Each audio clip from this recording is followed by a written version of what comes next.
Bonsoir à tous, c'est Plein Champ et je reviens d'une des dernières soirées de carnaval de Goldoni, mis en scène par Clément Hervieux-Léger, de la Comédie Française, pièce qui se joue jusqu'au 29 novembre au Bouffe du Nord. Alla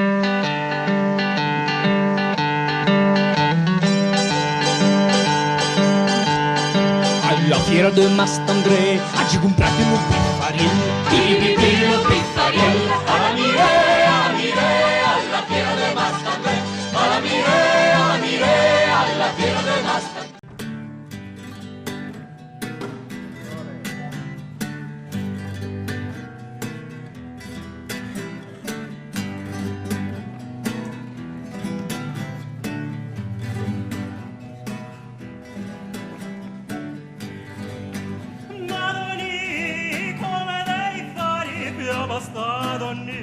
Di rosen der fari, di rosen der fa, di rosen der fanno bello giardini.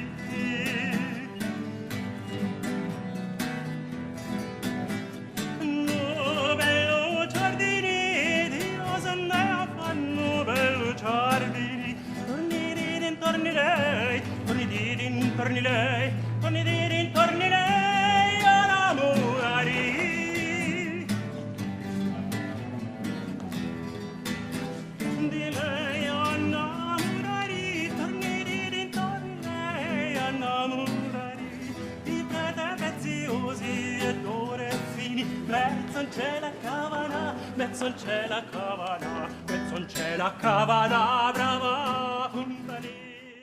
Alors, une des dernières soirées de carnaval, qu'est-ce que ça raconte?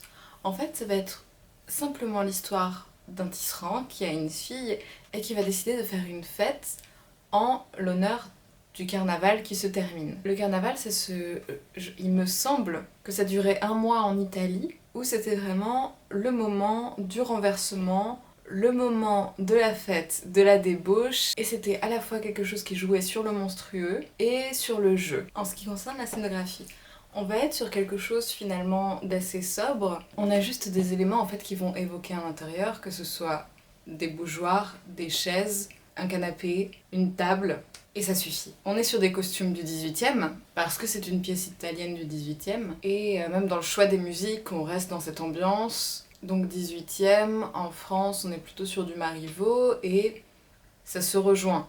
On est sur des histoires d'amour, des histoires de renversement de pouvoir, ce jeu entre hommes et femmes, la question de l'instabilité amoureuse et sociale. Et donc, on évoque cette fête avec la danse, avec les chants. Comment en une soirée tout peut basculer? C'est ça en fait l'enjeu. C'est très farsesque, c'est très... Comment dire? Goldoni veut sortir de la commedia dell'arte, mais il en joue déjà pour son public, parce qu'il a besoin de partir de ça pour proposer quelque chose. Et c'est très fin, c'est très subtil. On est sur des histoires de couple et de badinage, avec cette petite bourgeoisie des marchands et des tisserands. Et en fait, voilà, il est question de la hiérarchie sociale, des jeux de pouvoir où tout le monde se met vraiment à égalité. Et donc l'intrigue va être centrée sur la fille du tisserand qui est amoureuse, et l'homme qu'elle aime l'aime aussi, sauf qu'il doit partir à Moscou, donc il y a cette question du départ après la fête. Et en soi, l'intrigue est assez simple. Mais ça marche très très bien parce qu'on ne s'arrête pas à ça. On a une vraie troupe sur scène de 12 comédiens, avec la violoncelliste et le guitariste, plus le chanteur qui je crois est un contre-ténor. Et donc en fait on va avoir des représentations de divers couples. Le jeune couple qui ne fait que de se disputer, le couple avec la femme insupportable qui est extrêmement bien joué, parce qu'elle est détestable, le couple un peu libertin qui teste les limites et qui en même temps a une certaine forme de sagesse et de philosophie, et il reste quelques personnes qui ne sont pas encore en couple ou alors qui ne sont pas mariées. Et la question qui va totalement avec le carnaval, c'est comment rétablir l'ordre là-dedans, et cet ordre va être à la fin rétabli par 3 unions, 3 mariages. Et ce qui est intéressant aussi là-dedans, c'est toute la question de l'art et de l'artisanat. La société de Venise en fait était vraiment fondée sur la vente en fait de ces tissus. Le lien qu'on peut faire entre le métier, le tissage, tout ce rapport au tissu, c'est de tisser des liens aussi entre les personnes. Donc il y a aussi toute cette réflexion là. Après voilà, il y a des des petites allusions subtiles dans la mise en scène, à l'amour, à toutes ces problématiques. Je pense notamment à mettre des artichauts sur scène pour leur repas, et donc avoir un cœur d'artichaut. Il y a toute cette question aussi de séparer les couples qui, de toute façon, malgré l'ordre établi et malgré la présence du père qui veut vouloir tout séparer, se réunissent quand même. On est toujours sur ce retour à l'ordre initial. Et le personnage d'Anzoletto a quelque chose de très mélancolique, de très pré-romantique. Il y a quelque chose de la Russie aussi dedans. C'est pour ça qu'il veut partir à Moscou.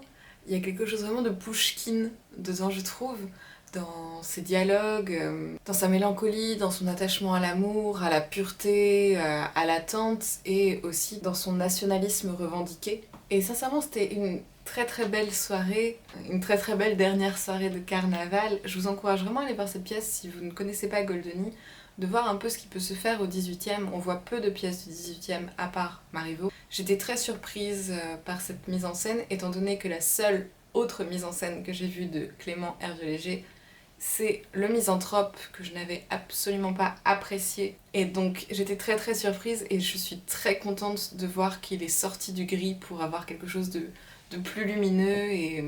Et cette troupe, ces 12 comédiens sont parfaits quoi, dans leur rôle.